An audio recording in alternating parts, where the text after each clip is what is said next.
வணக்கம். இது the deep dive.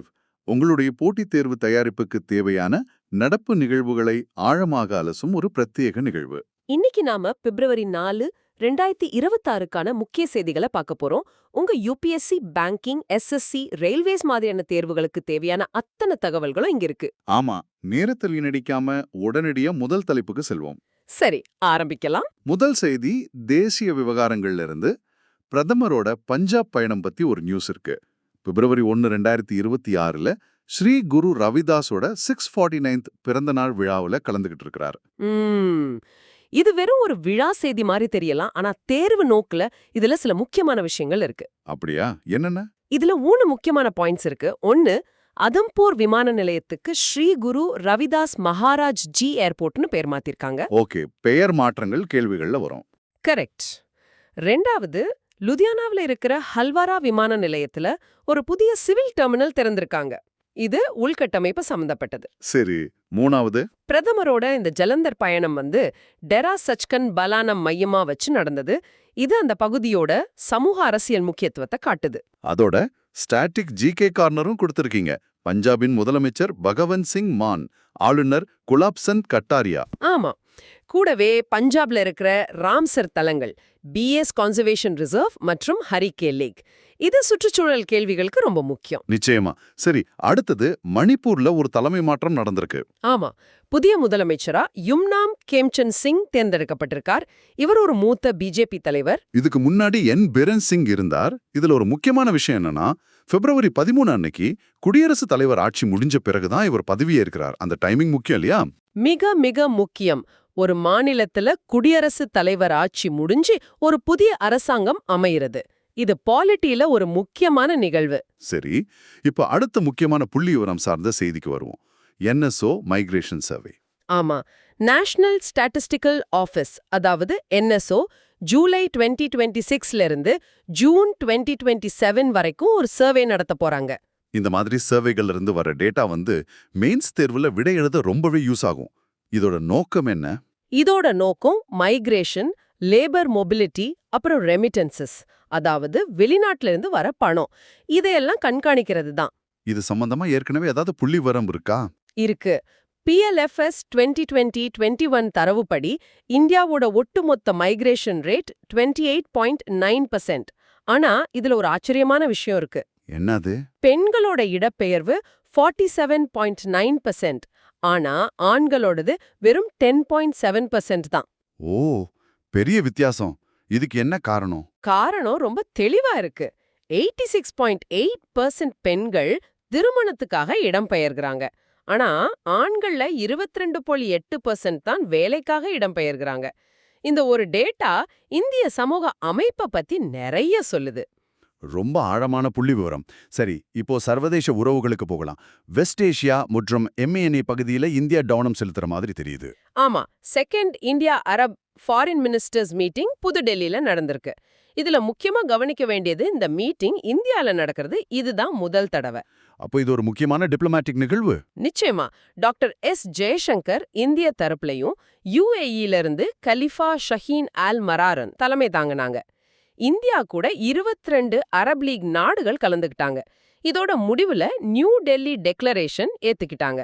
அதே மாதிரி துபாயில வேர்ல்ட் கவர்மெண்ட் சம்மிட் 2026 நடந்திருக்கு. அதோட தீம் ஷேப்பிங் ஃபியூச்சர் கவர்மெண்ட்ஸ். ஆமா, இதுல IMF-ஓட MD கிறிஸ்டலினா ஜோர்ஜியவா உலக பொருளாதார பின்னடைவை பத்தி பேசினாங்க. இந்த மாதிரி சர்வதேச மாநாடுகள், அதோட கருப்பொருள், இதெல்லாம் ரொம்ப முக்கியம். டிஜிட்டல் கவர்னன்ஸ்ல மீட்டியும் EU DG கனெக்டும் ஒரு ஒப்பந்தம் போட்டிருக்காங்க. கரெக்ட். மீட்டி செயலாளர் S கிருஷ்ணனும் ஐரோப்பிய ஆணையத்தோட ரோபர்டோ வயோலாவும் கையெழுத்திட்டு இருக்காங்க. எளிமையா சொல்லணும்னா, நம்ம MSME நிறுவனங்கள் ஐரோப்பிய நாடுகளோட டிஜிட்டல் முறையில ஒப்பந்தம் போடுறத இது எளிதாக்கும். இது வர்த்தகத்துக்கு ஒரு பெரிய ஊக்கம். சரி, இப்போ ஒரு மிக முக்கியமான பொருளாதார மாற்றத்துக்கு வருவோம். CPI பேசியர் மாத்திருக்காங்க. ஆமா, இது ரொம்ப ரொம்ப முக்கியமான மாற்றம். கன்சியூமர் பிரைஸ் இண்டெக்ஸோட அடிப்படை ஆண்ட 2012ல இருந்து 2024க்கு மாத்திருக்காங்க. இது பணவீக்கத்தை கணக்கிடுற முறையே மாத்திடும் இல்லையா? கண்டிப்பா. மோஸ்பி எடுத்து இந்த முடிவோட முதல் அறிக்கை பிப்ரவரி 12, 2026ல வரும். இதுக்கு காரணம் நம்ம மக்களோட நுகர்வு முறை, அதாவது ஸ்பெண்டிங் ஹேபிட்ஸ் ரொம்ப மாறிடுச்சு. எப்படி மாறி இருக்கு? இதுல வெயிட்டேஜ் ஷிஃப்ட பாருங்க. ஃபுட் அண்ட் பெவரேஜஸோட பங்கு 45.86% இருந்து 36.75% குறைஞ்சிருக்கு. ஒரு நிமிஷம். உணவுப் பொருட்களோட பங்கு குறைஞ்சிருக்கா? அப்போ எது அதிகரிச்சிருக்கு? நல்ல கேள்வி. ஹவுசிங்கோட பங்கு, அதாவது வீட்டு வாடகை, வீட்டு கடன் இஎம்ஐ, இதுக்கான பங்கு 10.07% இருந்து 17.66% அதிகரிச்சிருக்கு. ஓஹோ, அப்போ நகரமயமாக்கலோட தாக்கம் இதுல தெரியுது. மிகச்சரியா சொன்னீங்க. அதோட சிபிஐ பாஸ்கெட்ல இருக்கிற பொருட்களோட எண்ணிக்கையும் 299 இருந்து 358 அதிகரிச்சிருக்கு. முக்கியமா இ-காமர்ஸ் பரிவர்த்தனைகளும் இப்போ கணக்குல எடுத்துக்கப்படும். சரி, அடுத்தது இந்தியா சீனா வர்த்தகம் ஒரு புதிய உச்சத்தை தொட்டிருக்கு. ஆமா, 2025ல மொத்த வர்த்தகம் USD 155.6 பில்லியனை தாண்டிடுச்சு. இது ஒரு ஆல் டைம் ஹை.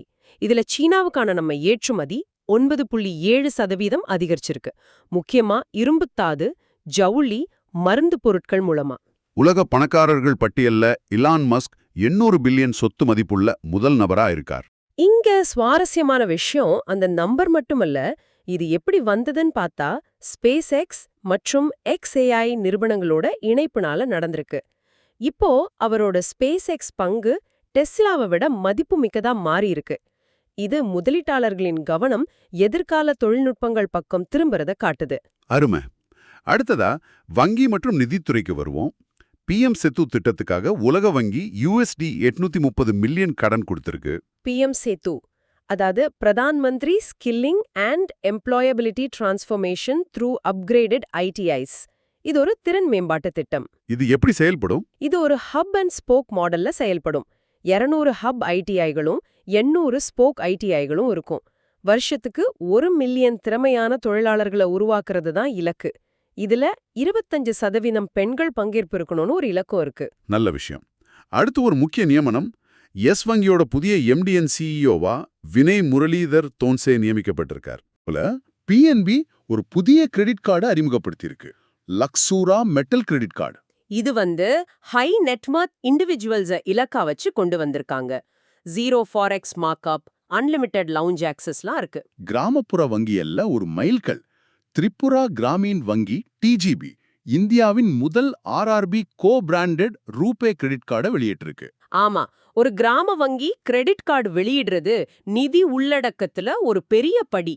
இதுவரைக்கும் கடன் அட்டைகள் நகரங்களுக்கு உரியதா பார்த்தாங்க. இப்போ கிராமப்புற மக்களுக்கும் நவீன கடன் வசதிகள் கிடைக்கும். சரி, அடுத்து பாதுகாப்புத்துறை. DRGO SFDRன்னு ஒரு தொழில்நுட்பத்தை சோதனை செய்திருக்கு. அது என்ன SFDR? SFDRன்னா சாலிட் ஃபியூவர் டக்டட் ராம்ஜெட். எளிமையா சொல்லணும்னா இது ஏவுகணைக்கான ஒரு ஜெட் என்ஜின் மாதிரி. ஓகே. சாதாரண ராக்கெட் தனக்கு தேவையான ஆக்சிஜனை சுமந்துட்டு போகும். ஆனா இந்த SFDR காத்துல இருக்க ஆக்சிஜனையே எரிபொருளா பயன்படுத்தும். அதனால ஏவுகணை ரொம்ப தூரம் அதிவேகமா போக முடியும். இது இந்தியாவை ஒரு எலீட் குரூப்ல சேர்க்குது. தெளிவான விளக்கம். அடுத்து யாந்த்ரா இந்தியா லிமிடெட் YIL நிறுவனத்துக்கு மினிரத்னா கேட்டகரி 1 அந்தஸ்து கொடுத்திருக்காங்க. இந்த அந்தஸ்து மூலியமா YIL நிறுவனத்துக்கு அதிக நிதி சுயாட்சி கிடைக்கும். இப்போ அவங்க 500 கோடி ரூபாய் வரைக்கும் மூலதன செலவுகளுக்கு தாங்களே முடிவெடுக்கலாம். அடுத்தது உள்கட்டமைப்பு மற்றும் போக்குவரத்து. பாரத் கண்டெய்னர் ஷிப்பிங் லைன் BCSLன்னு ஒரு புதிய தேசிய கப்பல் நிறுவனம். ஆமா, யூனியன் பட்ஜெட் 2026-27ல அறிவிச்சிருக்காங்க. இப்போ சரக்கு போக்குவரத்துக்கு நம்ம வெளிநாட்டு கப்பல்களை நம்பி இருக்கோம். அந்த சார்பு நிலையை குறைக்கிறது தான் இதோட நோக்கம். ரயில்வே துறையில ஒரு பசுமையான முயற்சி. முதல் LNG diesel dual fuel train. இது ஒரு DMU ரயில். இது திரவ இயற்கை எரிவாயு மற்றும் டீசல் ரெண்டுலயும் ஓடும். இதனால டீசல் பயன்பாடு 40% குறையும். CO2 உமிழ்வும் குறையும். அருமை. மாநில செய்திகள்ல ஆந்திர பிரதேசம் பெண்களுக்காக இந்தியாவின் முதல் பிரத்யேக தொழிற்பூங்காவை உமன் இண்டஸ்ட்ரியல் பார்க்க அமைக்குது. ஆமா, 30 ஏக்கர்ல. இதோட vision one family one entrepreneur. FICC ladies organisation இதுல ஒரு பார்ட்னர். இதோட சேர்த்து பிலு AIன்னு ஒன்னும் அறிமுகப்படுத்தியிருக்காங்க. அது MSMEக்கான ஒரு வாய்ஸ் பேஸ்ட் பில்லிங் ஏஜென்ட். 5 இந்திய மொழிகள்ல வேலை செய்யும். அடுத்து BRICS centre for industrial competencies BCICல இந்தியா அதிகாரப்பூர்வமா இணைஞ்சிருக்கு. ஆமா, நம்ம nodal agency national productivity council NPC. இது மூலமா நம்ம எம்எஸ்எம்இகளுக்கு இண்டஸ்ட்ரி 4.0 திறன்கள் கிடைக்கும். அதாவது ஏஐ, ஆட்டோமேஷன் மாதிரியான தொழில்நுட்பங்களை கத்துக்க முடியும். அறிவியல் மற்றும் விண்வெளி.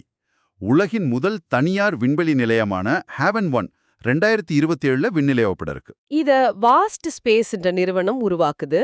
SpaceX Falcon 9 ராக்கெட் மூலமா ஏவப்படும். இது ஒரு சிங்கிள் லான்ச் மாடியூல். அதாவது விண்வெளியில வச்சு அசெம்பிள் பண்ண தேவையில்ல. இத ISSக்கு ஒரு அடுத்த கட்டம்னு சொல்லலாமா? நிச்சயமா இது விண்வெளி ஆய்வோட அடுத்த கட்டம். அடுத்து ஜியோ சயின்சஸ்க்கான 2026 கிராஃபோர்ட் பிரைஸ் இந்திய வம்சாவளி விஞ்ஞானி வீரபத்ரன் ராமநாதனுக்கு வழங்கப்பட்டிருக்கு. இது நோபல் ஆஃப் ஜியோ சயின்ஸ்னு சொல்லப்படுது. ஆமா, CFC வாயுக்கள் சக்தி வாய்ந்த பசுமை இல்ல வாயுக்கள்னு கண்டுபிடிச்சதே இவர்தான். அட்மாஸ்பரிக் பிரவுன் கிளவுட்ஸ பத்தி இவரோட ஆராய்ச்சி ரொம்ப முக்கியமானது. அடுத்த விருதுகள். ஸ்வச்சதா பக்வாடா அவார்ட்ஸ் 2025ல பராதீப் போர்ட் அத்தாரிட்டி முதல் பரிசு வாங்கியிருக்கு. ஆமா, கிளீனஸ்ட் மேஜர் போர்ட் என்ற பிரிவுல அவங்களோட ஏக் பேட் மா கே நாம் 2.0 என்ற பிரச்சாரம் இதுல முக்கிய பங்கு வகிச்சது. விளையாட்டுல அருணாச்சல பிரதேசத்தைச் சேர்ந்த கபாக்கியானோ தென் அமெரிக்காவின் மிக உயரமான சிகரமான மவுண்ட் அகோங்காகுவாவை அடைஞ்சிருக்கார். இது அவரோட 7 சமிட் எக்ஸ்பெடிஷன்ல ஒரு பகுதி. ஏற்கனவே எவரெஸ்ட், கிளிமஞ்சாரோ, எல்பிரஸ் சிகரங்களை அடைஞ்சிருக்கார். இப்போ சில முக்கிய திட்டங்கள். NYPS 2.0 வெப் போர்ட்டல் அறிமுகப்படுத்தியிருக்காங்க. ஆமா, நேஷனல் யூத் பார்லிமெண்ட் ஸ்கீமோட ஒரு பகுதி. இதுல என்ன புதுசுனா, இப்போ எல்லா கல்வி நிறுவனங்களும் பங்கேற்கலாம். தனிநபராவும் குழுவாவும் பங்கேற்கலாம். அடுத்ததா பிப்ரவரி 4ஆம் தேதி உலக புற்றுநோய் தினம். ஆமா, வேர்ல்ட் கேன்சர் டே. இதோட 2025-27க்கான தீம் யுனைடெட் பை யுனீக். இதே நாள்ல இன்டர்நேஷனல் டே ஆஃப் ஹியூமன் ஃப்ரெட்டர்னிட்டியும் அனுசரிக்கப்படுது. கரெக்ட். அதோட தீம் டயலாக் ஓவர் டிவிஷன். அருமை. இப்போ கேட்ட தகவல்களை நினைவுபடுத்தி பார்க்க எக்ஸாம் கார்னர். நான் கேள்விகளை கேட்கிறேன், பதில்களை யோசிங்க. முதல் கேள்வி. Question 1. Which Indian airport was recently renamed as Sri Guru Ravidas Maharaj Ji Airport? சரியான பதில் பி, அடம்பூர். பஞ்சாப் செய்திகள்ல இத பார்த்தோம். Question 2. MOSPI has revised the base year for the Consumer Price Index CPI from 2012 to which year? பதில் D, 2024. இது பொருளாதாரத்துல ஒரு முக்கியமான மாற்றம். Question 3. Which entity is designated as India's Center for BRICS Industrial Competencies? சரியான பதில் B, national productivity council NPC. Question 4. Who was awarded the 2026 Crawford Prize in Geosciences? பதில் B, Veerabhadran ரமநாதன். CFCs மற்றும் பிரவுன் கிளவுட்ஸ் பற்றிய அவரோட பணிக்காக. Question 5. Which state is setting up India's first exclusive industrial park for women? சரியான பதில் B, Andhra Pradesh. 30 acre பூங்கா. Question 6. The Haven 1, scheduled for launch in 2027, is related to? பதில் B, private space station. Vast space நிறுவனம் இதை உருவாக்குகிறது. Question 7. What is the theme for World Cancer Day 2026? பதில் C, United by unique. இது 2025-27க்கான theme. கடைசி கேள்வி. Question 8. With which organization did IHMCL sign an MOU for cybersecurity in NH operations? சரியான பதில் C, NFSU. அதாவது நேஷனல் ஃபோரென்சிக் சயின்ஸ் யூனிவர்சிட்டி. அருமை. இன்று பிப்ரவரி 4, 2026க்கான அனைத்து முக்கிய நடப்பு நிகழ்வுகளையும் தேர்வு நோக்கில் விரிவாக பார்த்தோம். இந்த தகவல்களை தெரிஞ்சுக்கிறது முதல் படிதான்.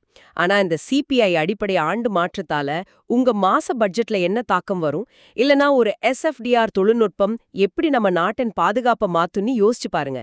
நடப்பு நிகழ்வுகளை உங்க வாழ்க்கையோட இணைச்சு பார்க்கறதா உண்மையான கற்றல். மேலும் பல அப்டேட்ஸ்களுக்கும் தேர்வு தயாரிப்புகளுக்கும் எங்களுடைய டெலிகிராம் சேனலை ஃபாலோ பண்ணுங்க. அதற்கான லிங்க் கீழே டிஸ்கிரிப்ஷன்ல கொடுத்திருக்கு. அடுத்த அலசலில் சந்திப்போம்.